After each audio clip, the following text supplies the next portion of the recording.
Cream দে দেনে কি করস? এই যে বসে রয়েছি। বসে রইছস, তুই কি খাইতেছস? এইগুলা কার?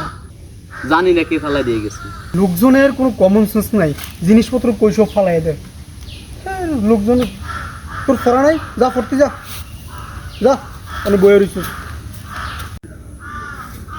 গেছি নিতে, এই দেখলে তো আবার শরম পাবো।